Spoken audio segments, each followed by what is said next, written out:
My friends,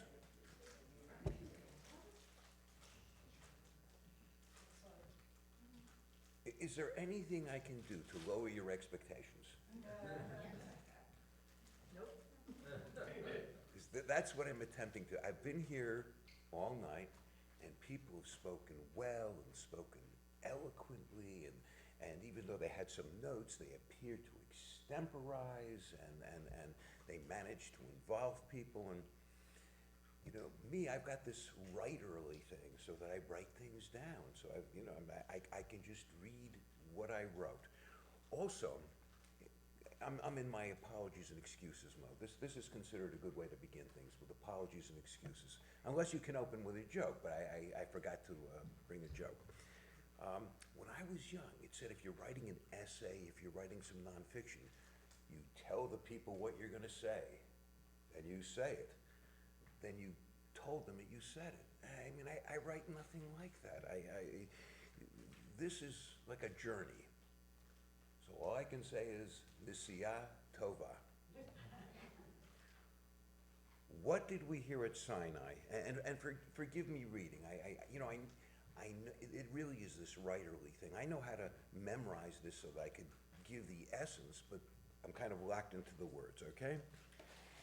It is an incredible story, an astounding story, an amazing story.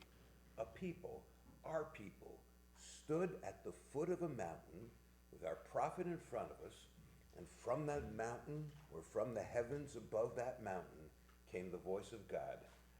So as a people, over 2 million of us experienced God directly.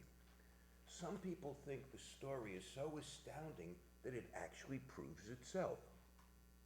The argument goes back at least as far as Yehuda Halevi, who made the case in his book, Kuzarai. Many religions talk about a single prophet who heard or somehow experienced God. That prophet performs miracles in front of a few people, but a single prophet could well be in error. We all know people who feel that they've communicated with God, and we all know that this is often pathology rather than prophecy. And really, how hard is it to convince a small group of people that they've witnessed a miracle? Magicians perform miracles for the sake of entertainment. Numerous cult leaders have convinced their followers they have special mystical powers. If I'm told that someone can levitate, turn objects into other objects, or make them disappear, I am almost certainly dealing with a fraud, someone delusional, or someone with such charismatic powers that they can convince their followers of almost anything. But Sinai is different. Over 2 million of our ancestors experienced the revelation. So if all of a sudden, sometime during our history, someone produced a book with such a story, we could confirm it by asking our parents, did you experience God at Sinai? No, but my parents told me about it. How could a story like this get started? We wouldn't believe it unless we experienced it, our parents experienced it, or their parents told them about it. If someone just made up a story, it would be immediately recognized as false. No other religion claims a mass revelation like this. Well, that's not quite true. There is such a mass revelation narrated in an oral commentary on the Bhagavad Gita, but in that story, the recipients of the revelation all immediately die. So they couldn't be the witnesses that begin the chain of transmission, and is the existence of that chain of transmission that is at the heart of Halevi's argument. So, is this Sinai story self-justifying? Let's say a book like the Torah was found sometime during our history. At first, perhaps people read it as fiction, thinking, oh, such marvelous storytelling. But then someone or a small group begins to think it's true. If some of those holding these views were particularly charismatic, mass psychology being what it is possible that a small cult and then a whole people came to believe the story. As for the people who first denied any such memory, they could be dismissed as stiff-necked resistors, the sort of people that might worship a golden calf. So I don't believe the revelation at Sinai is told in a way that literally guarantees that it is true, but a public revelation before a large audience is far more compelling than the relatively private revelations of other traditions. It is indeed strong, though not decisive, evidence in its own favor. And the story is magnificent, profound, worthy of serious examination. Which raises the question, what did we hear at Sinai? It's not an easy question to answer. What was heard when Lincoln gave his Gettysburg Address? One simply can look it up. Contemporaneous newspaper accounts would confirm the content, and the memories of some who heard it are preserved in diaries. The revelation at Sinai is more challenging. In his book, Revelation and Authority, Benjamin Sommer offers several problems, complications, and ambiguities found in the text.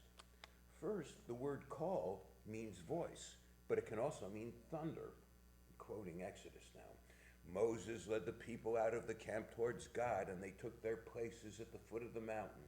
Now Sinai was all in smoke, for Adonai had come down upon it in fire. The smoke rose like the smoke of a kiln, and the whole mountain trembled violently. The blare of a horn grew louder and louder. As Moses spoke, God answered him in a call. Well, God could have answered Moses in a voice. They have spoken many times. But given the cataclysmic background, the fire and smoke, the trembling mountain, perhaps God answered Moses in awe-inspiring thunder. Furthermore, just a bit further on, thunder is mentioned explicitly. Quote, all the people witnessed the thunder and lightning, the blare of the horn, and the mountain smoking. And when the people saw it, they fell back and stood at a distance. But assuming the people really did hear words, really heard specific content from God, what exactly did they hear? We know they found the experience overwhelming. They were overawed. They were frightened. You speak to us, they said to Moses, and we will obey, but let not God speak to us, lest we die. In the Torah, this comes after the recitation of the Decalogue, but Sommer maintains it might have happened earlier, during the recitation of the Decalogue. Many commentators believe that interpretation. Some hold that the people heard the entire Ten Commandments. Some others think they only heard the first two. The most extreme alternative is proposed by Rabbi Menachem Mendel of Rimanov, that the Israelites only heard the unvocalized glutal aleph, which is the first letter in the Decalogue. I am the Lord, or in the original Hebrew, Anochi Adonai. On this reading, all the people heard was something like, ah, but it was a very powerful and awe-inspiring ah. These different possibilities lead to very different ways of understanding the text. Sommer refers to them as minimalist or maximalist. The maximalist view implies we obtained the maximum of information at Sinai. On the minimalist interpretation, we received little information. For instance, if all we heard was thunder or the single syllable ah, then the various laws described in the text came about by our responding to the God. We thus had a significant impact in determining the actual content of the laws. And several, I think Heschel believes in this sort of thing. The Talmud takes a particularly maximalist approach. Quoting now, God said to Moses, ascend to me in the mountain and be there, and I will give you the stone tablets and the Torah and the mitzvah that I have written that you may teach them. Meaning God revealed to Moses not only the written Torah, but all of Torah, as it would be transmitted through the generations. The tablets are the Ten Commandments, written on tablets of the covenant. The Torah is the 5 books of Moses. The mitzvah is the Mishnah, which includes explanations of the mitzvot and how they are to be performed. That I have written refers to the prophets and the writings, written with divine inspiration. That I may teach them refers to the Talmud, all that from Barachot in the Talmud. So here Moses was given everything at the same time, the written Torah, the oral Torah, and a good deal more as well. And according to the rabbis, the revelation never stops. The Jerusalem Talmud makes the point explicitly. Everything that a veteran student will express in the presence of his Rebbe was already told to Moses at Sinai. So if by some chance something novel is said in our exploration of Torah, that novelty would be merely apparent. God already told Moses what points we would make, what insights we will have. Yitz Greenberg believes there is an inherent difficulty in taking a fundamentalist reading that all the later books were revealed at Sinai. Literally, this would mean that all future prophets and teachers were not adding to or renewing the Torah. They were only robots repeating words said long ago. When I wrestle with and try to extract as much meaning as I can from our holy texts, I certainly don't feel like a robot, but I can understand why some would suppose that the oral law came simultaneously with the written law, because in a sense it did. Imagine it is the day after Sinai. The Ten Commandments are being discussed. So we are to honor our parents. But does that mean I have to always agree with my father? That I always have to do what he says? Or we're not supposed to steal, but if I'm walking through a vineyard thirsty on a very hot day, may I not eat at least a few grapes? There would be hundreds, even thousands of such questions. Moses and the people would discuss them, and that would be the beginning of the oral law. There is a midrash, often mentioned on Shavuot, that all of us stood at Sinai, not just the Jews of that generation, but all of us. Then the ambiguities we have encountered might account for some of the differences among Jews. One Jew is scrupulous about the entire halakha. The most minor rabbinic decree is as important and must be obeyed as carefully as you shall not murder. This person might call herself Haredi, Hasidic, or Orthodox, and she is living out what she heard at Sinai. Someone else might have heard the entire Ten Commandments. Such a person feels commanded, but perhaps the emphasis is merely on being a good person. Ritual may not speak to such a person. Someone else may have just heard the first two commandments. I am the Lord, and you shall have no other gods beside me. Such a person might have a very strong sense of the majesty of God, but in other ways not be so engaged with the tradition. And then there's the person who heard only the of Anochi Adonai. Perhaps this is the Jew who said she's spiritual, but not religious. And what of the one who merely heard the roar of thunder? Perhaps that person responds in fear or awe, knowing that at the heart of things is a deep, impenetrable mystery. But I don't want to be locked into a limiting literalism, particularly regarding Midrash. Some Jews become more observant with time. Others drift away, even starting other religions. It's not as if we each literally heard some specific thing at Sinai that determines the shape of our spiritual lives. Perhaps by listening more closely, one could alter what was heard at Sinai. I thought I only heard an but I sense such goodness and majesty in that that I want to understand all the details of the tradition that brought me to this moment. Or perhaps one has heard endless specific debates, but feels that there is a core that is more important than the profusion of details. For one person, that core might be love. For another, it might be justice. If you need to be instructed about everything, not merely how to love God, but even how to tie your shoes, there is a Judaism for you. If you are content to know that despite the utter confusion in the world, there is at its heart meaning, truth, and goodness, there is a Judaism for you.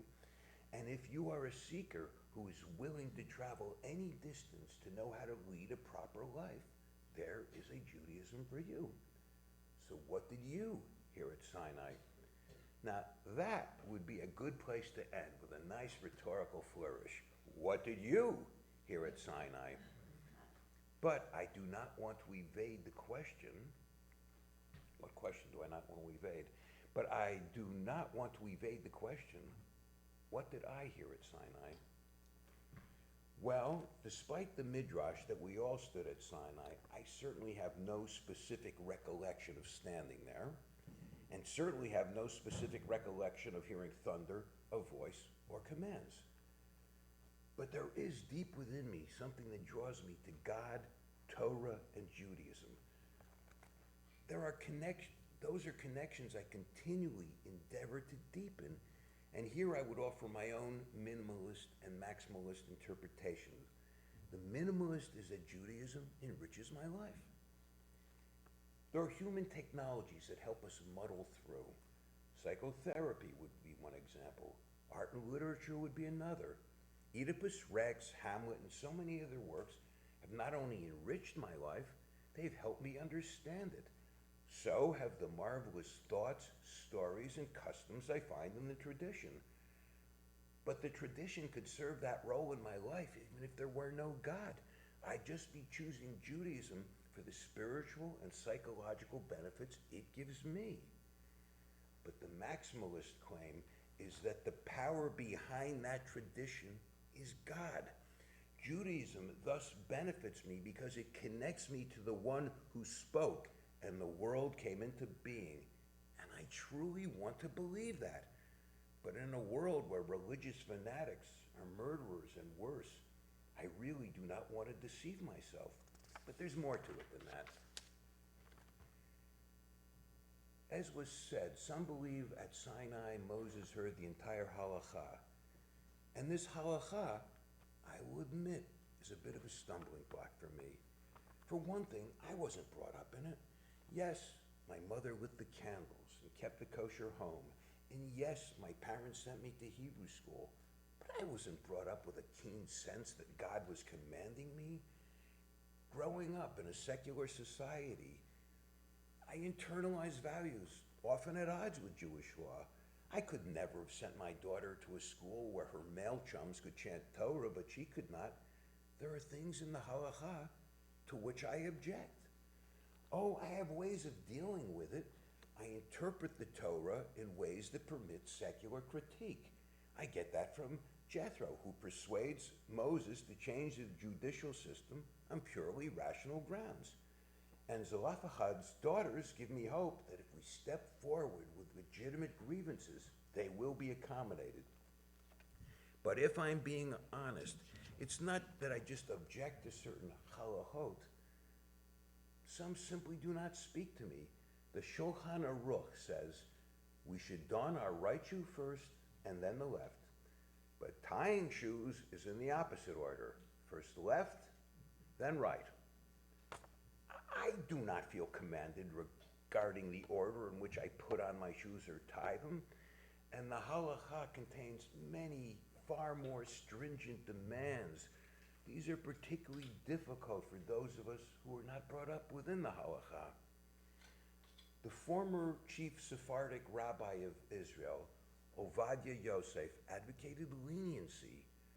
One of the principles that guided the rulings of Rabbi Ovadia Yosef is that a rabbi must do all possible efforts to make the practice of Judaism more accessible and simpler for his community. Therefore, whenever Rabbi Joseph was ever to find a way, he would rule with leniency. He considered it the Sephardic way. Though both my parents were born in Poland, I've always greatly admired the Sephardic way. Sometimes Sephardim and Ashkenazim have different haftorot for the same sidra.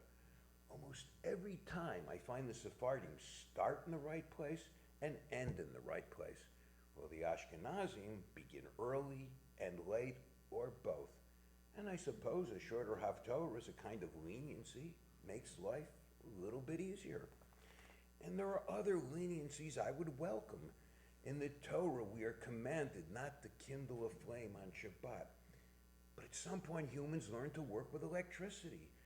Fire is a chemical process that works at the molecular level. Electricity is the moving of electrons among atoms. They are fundamentally different processes. Why could the rabbis not appreciate that difference and permit Jews the use of electricity on Shabbat? It not only would have made life easier for Jews, But thousands, maybe millions of Jews, now considered breakers of the law, would have remained within the law. The law should never be so strict that the majority cannot follow it. But is that what I heard at Sinai? Leniency? Is that what God said to me? Don't worry, I won't make your life too difficult. No, of course not.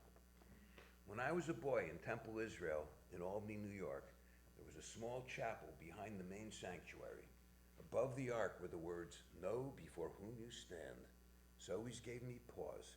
It really gave me a sense of standing before God. Well, it must have been the same at Sinai, but grander and more intense. If I didn't hear how to tie my shoes, I guess I didn't hear the full law that some say Moses heard. But perhaps I heard the 10 Commandments, perhaps at least the first two. The thunder, that I must have heard. I have a sense of awe and fear. I plead with God for the benefit of myself and others. And I must have heard the ah, something reassuring like the om in another tradition. And that ah whispers that beyond the crazy multiplicity in this world, there is a supreme oneness. That is the one before whom we stand. So you see, this midrash that we all stood at Sinai applies not just to the most observant, it also speaks to the rest of us who are trying to make sense of our lives through our Judaism. My Judaism has changed and evolved over time. I suspect it will continue to change and evolve. But I am not a leaf helplessly blown in the wind. I am still standing at Sinai, knowing before whom I stand. There is thunder and a voice and the most sublime grandeur, and here is the crucial thing. I am still listening. I am still listening. I hope I've given you something to discuss, think about, criticize me for. All right, let's say things, folks. I mean, I've been talking. I'm been around. That was great. Thank you, sir. Thank you, sir. Very interesting too. Yeah. Thank you. What spoke specifically about connecting it to something, what it was connected to. Okay. And to show I'm consistent, I wore shoes without laces. I wasn't going to be a complete hypocrite. Well, you know, I don't know which one I put on first. Please, any comments, criticisms, questions? One of the things I really love about Judaism is that it makes sense and that people do hear it differently. As opposed to, the Pope says you gotta do blah, blah, blah, blah, blah. Or Islam, which means submission. Yeah. We're clearly not in that mode. No. I feel like it always makes sense. I mean, a lot of things make no sense to me. Who are these heretics? I mean, and you have to, by studying and learning and, reading commentary and whatever, eventually maybe things become clearer, but a lot of times just reading the text doesn't. But you find the process worthwhile? So, sometimes, but sometimes, there's a cartoon from years ago that I love. The patient is coming into the psychiatrist's office, the psychiatrist sitting there, with the notebook and everything, and the patient's coming in with a T-shirt that says, "Just tell me what to do." But sometimes I feel, all this, if you have to learn to, study for hours and hours and hours and, 6, 7 days a week or whatever, and sometimes you just, it's a lot, just to find out, do I like this flame or not like this flame? Sometimes there are shortcuts. I have funny practices. I mean, I will pray to have a dream on a certain topic. And sometimes I get the dream on the topic. Now, I could be deceiving myself. Well, I don't remember the ones I forgot, but I mean, but the ones I remember, I remembered. But I mean, I wouldn't say it's, you know, a foolproof way. It's, it is something I do, yeah. Anything else, please? One other thing, that I think that your final comment is the thing that got me the most, is that constantly still being in there, no matter how much questioning, no matter how much, you know, not liking some of the stuff, just feeling uncomfortable with some things, or you know, just looking for something. At the end of the day, we're still here. We're still Yeah. trying to hear the voice. I was, At the end of the day, we're still here. that final, Is it the beginning of, or is it the beginning of the day? Of another day? the final comment is a little in the spirit of Rosenzweig when he was asked, does he put on tefillin? And he said, not yet. He didn't preclude it. He might reach that point. Right. Yes, Roberta. I love the way you started out saying, you want this? We got a Judaism for this. Yeah. You want that? Yeah. And that really, you're right. Yes. We're all here. Look with the Judaisms we're looking for or having, living. Very nice. Anyone else? Because if we're coming to a conclusion, I will just say, Shalom Aleichem, Salam Aleikum, peace and all other blessings be upon you, Chag Sameach.